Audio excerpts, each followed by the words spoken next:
In 24 hours, Putin and China will change everything. Yes, tomorrow, a BRICS lightning bolt will shock the Western hegemony that's been ruling the world for decades. The Western media is totally ignoring the story, by the way, because they don't want to admit what's about to happen. Goldman Sachs, though, understands it, and they believe that by the year 2050, the BRICS nations will dominate the global economy. So on Tuesday, yes, tomorrow, the BRICS summit officially kicks off in South Africa. This is the first face-to-face BRICS summit since the start of COVID, and we are about to witness a rebalancing of the world order. The agenda items at this summit are massive. The currency, yes, a new currency, trade, military cooperation, AI, microchips, oil, all of it, infrastructure, rail lines, shipping. This is a big, big deal. And the United States, I guess, didn't get an invitation. The British didn't get an invitation. Germany isn't welcome. Is the game over for the Western hegemony? Well, the writing is on the wall. Now, for those of you that don't know, BRICS stands for Brazil, Russia, India, China, and South Africa. And it started out small over a decade ago, and now it's become the greatest threat to Western power that we've ever seen. And I'm not talking about military power here, which we'll get to in a second. I'm actually talking about economic power, oil power, computer power, trade power, the greatest weapons of all, not those bombs. Now, the top of the agenda is the United States dollar, squarely in the crosshairs. Here's how Foreign Policy magazine headlines this moment. A BRICS currency could shake the dollar's dominance. The de-dollarization moment might finally be here. Really? Is it true? After all, talk of getting rid of the US dollar as a reserve currency goes back to the 1960s. Here's the New York Times in 1968 talking about France trying to separate itself from the US dollar. Yes, French President Charles de Gaulle versus Lyndon Johnson. That's how old this is. That's how far back this goes. This isn't new at all. But now we are at a tipping point. Brazil's president, Lula da Silva, says that every night he asks himself why all of these countries have to base their trade on the US dollar. Can you imagine every night before going to bed, that's the thought that you have? Well, he does. Well, now they don't. A gold-backed currency that stands as the backbone of a new BRICS currency is being rolled out in earnest. Brazil, Russia, China, India, South Africa, trading oil, computer chips, minerals, and settling those transactions in a reserve currency that has nothing to do with the US dollar. All of the previous meetings of these BRICS nations have been leading up to this moment in South Africa. Just look at the trade between the BRICS nations. There's a massive financial surplus. The BRICS nations have a trade surplus. Brazil just hit a record trade surplus. So why would they want to settle these transactions with US dollars? Doesn't make any sense.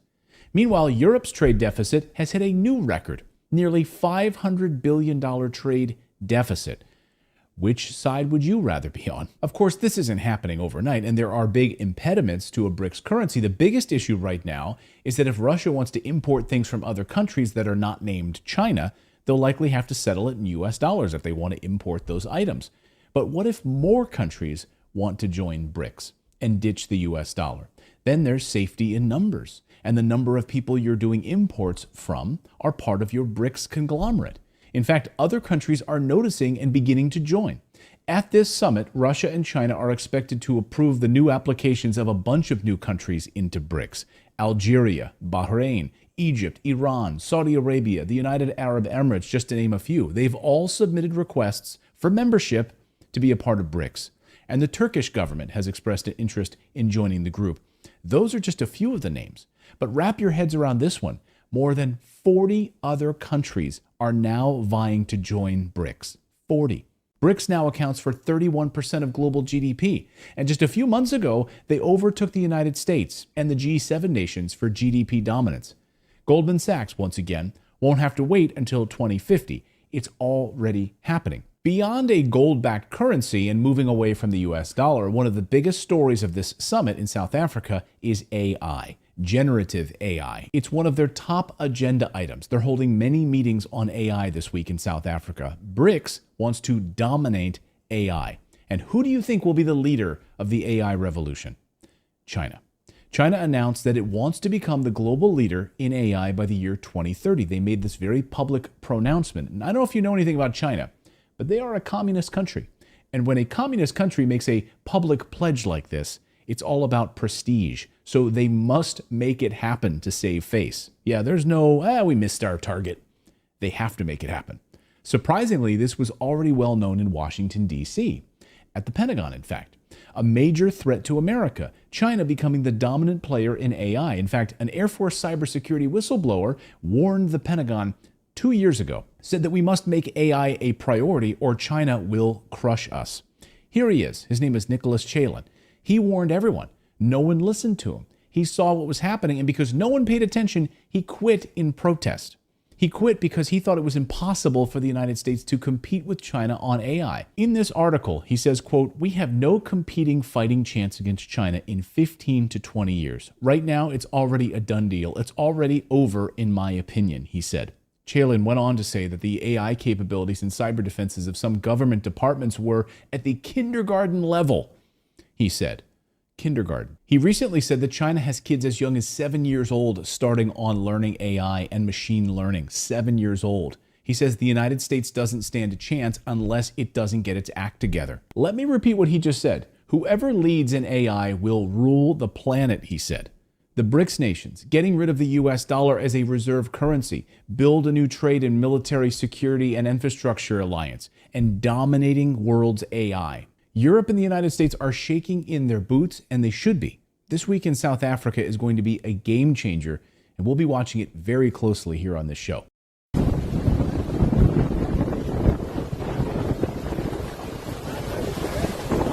After making landfall in Mexico earlier Sunday, Tropical Storm Hilary has crossed into California, where it is unleashing heavy rain and turning roads into gushing streams as officials warn of potentially deadly floods.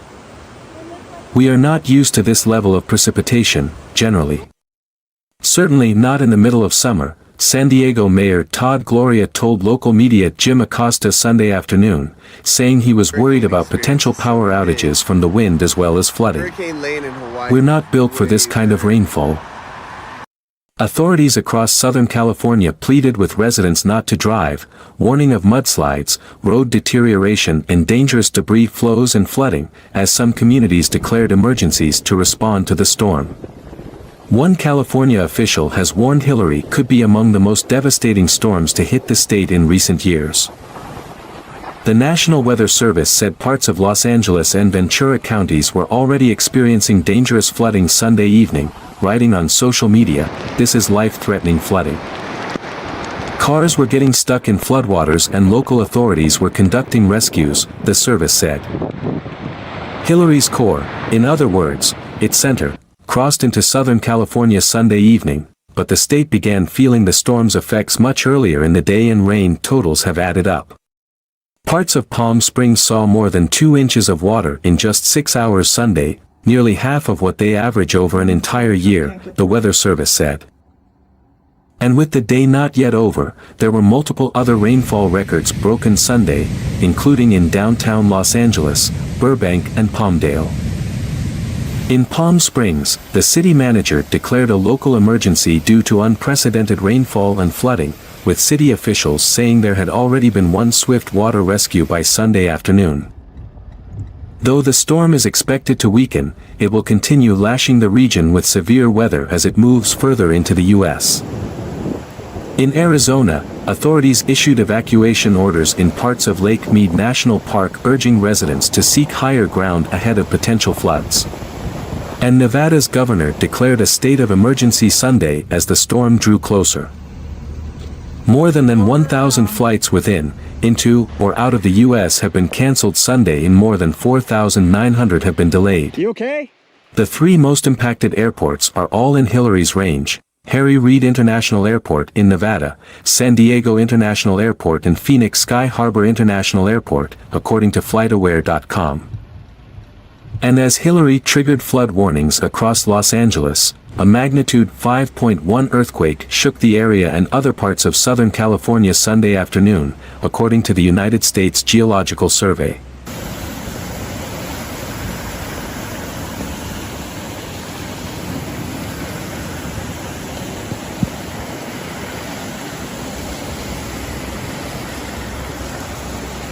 More than 7 million people, including those in downtown Los Angeles, are under a flash flood warning through early Monday morning.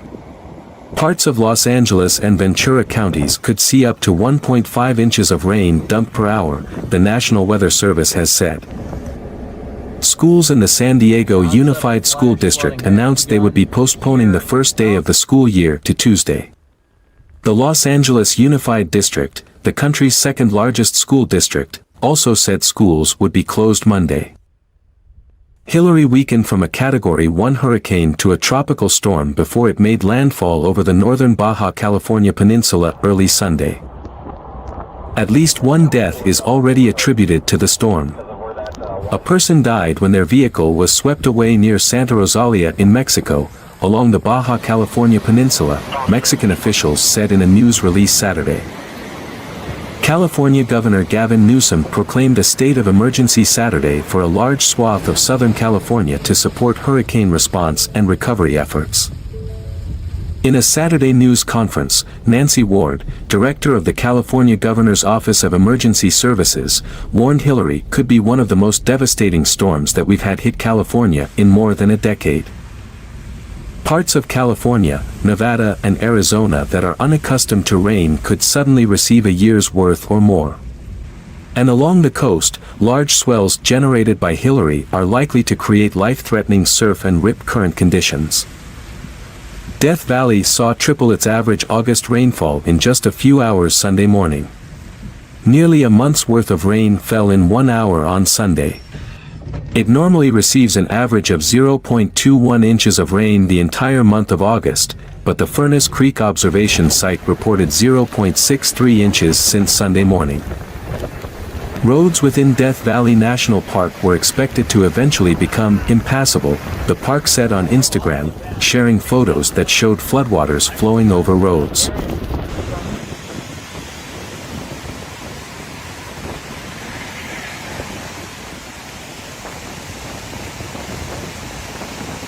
The threat triggered California's first-ever tropical storm warning extending from the state's southern border to just north of Los Angeles, presenting an unprecedented weather event to a city with deep experience responding to natural disasters like wildfires and earthquakes, Mayor Karen Bass said at a news conference.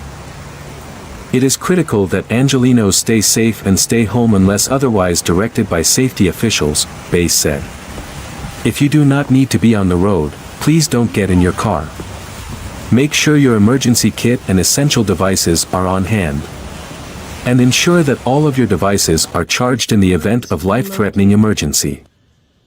Residents of the San Bernardino County communities of Oak Glen, Forest Falls, Mountain Home Village, Angeles Oaks, and Northeast Yucaipa were all ordered to evacuate Saturday.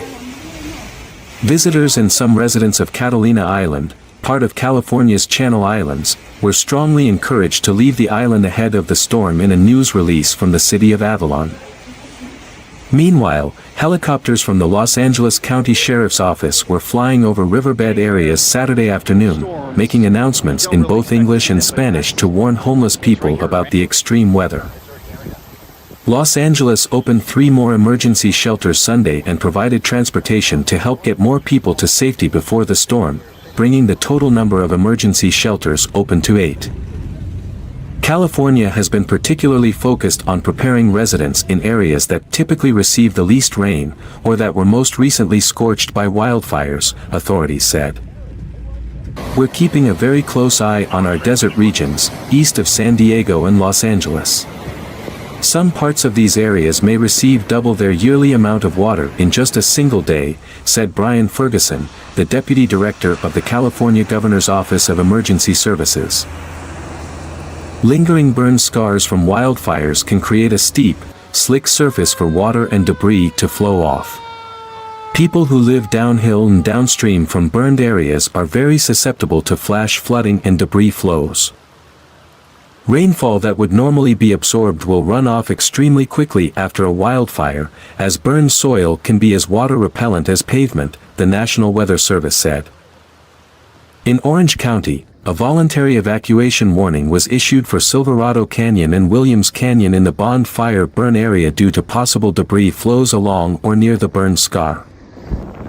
Residents have been offered sandbags to fortify their property in counties across Southern California, where some of the natural buffers against flooding have been burned away.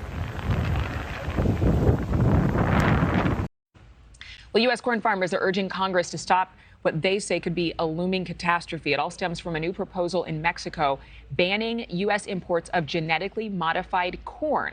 Mexico is America's largest buyer of corn, purchasing more than $10 billion worth of yellow and white U.S. corn last season alone.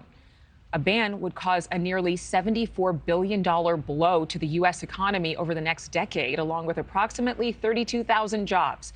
Mexico's president announcing in 2020 that he would implement the ban by next year. The National Corn Growers Association says it could completely devastate American farmers. Let's bring in Marvin Reichert, who has been farming for 5 decades. He's the owner and president of Reichert Farms in Nebraska. We're so glad to have you with us. You know, corn, the single largest agricultural export in this country, and most of the corn is genetically modified. So how devastating would this be for farmers? It'd be very devastating. I have all my corn booked and paid for now. If the ban goes in effect in January 1st, that means the corn that I've already booked and planted probably won't be saleable to Mexico in the winter. So that means I have to go back in and change my orders, and over 90% of the corn is already biotech engineered. So that means there might be a shortage of non-GMO corn. Not only do I have to change the corn that I booked, I also have to change my chemical plan.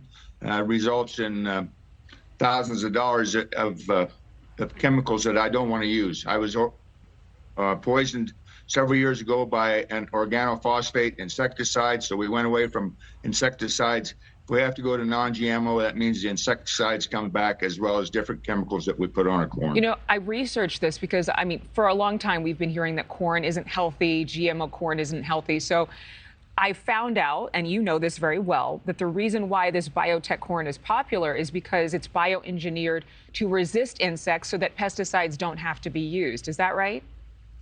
That's correct. It's changed our operation. It's made us more profitable because we use less fertilizer, less water. We can use better chemicals. It's made us more profitable. If we have to go back to the non-GMOs, our profit is going to decrease. But what do you say to Mexico's claims that the USDA says are not grounded in science, that it's not healthy, that the corn that's GMO processed is not good for people? It depends on who you talk to. I can remember a few years ago when they said cell phones held too close to your ears cause cancer. They don't have any scientific proof that it is negative. It's bad for the people. There's a lot of good traits to it. It makes the food more nutritious. It fights drought and disease. By more production, we increase the food supply, letting people have a better supply. The food lasts longer. There's lots of benefits to GMO corn. And not only the GMO corn, it's not just the corn, it's also the derivatives of corn, which would be dried grains, distillers grains. It would be cornstarch, it would be corn sweeteners, anything that's derived from corn. It's not just the corn itself. It's not just the corn itself, because so many products are derived from corn. We often talk about the fuel industry and ethanol production from corn. But I wanted to find out, what do you think will happen? Do you think that the government is going to push back on this? Because, again, the USDA doesn't want to have to change the corn supply in honor of Mexico's proposed ban. They actually want Mexico to change their ban. Who do you think is going to win this one? Well, it violates the Mexico-U.S.-Canada trade agreement, so it's probably going to end up in the courts, and who knows what's going to happen. But I think it will be tough for them to block corn 100, the non-GMO, to block GMO corn 100%. It's going to be devastating to the ag economy in the United States. How much money do you think you would lose if this happened? Well, I expect that I could probably lose 20 to 25% of my revenue, and on a couple $1 million, that's quite a bit of revenue. That is quite a bit of revenue, and obviously we rely so much on farmers and these crops as part of our U.S. economy. Marvin Reichert, I hope that everything works out, and I'm grateful that you joined us this morning. Thank you. Thank you for watching. Go to newsnationnow.com to find News Nation on your television provider. And don't forget to click the red subscribe button below to get more of News Nation's fact-driven, unbiased coverage.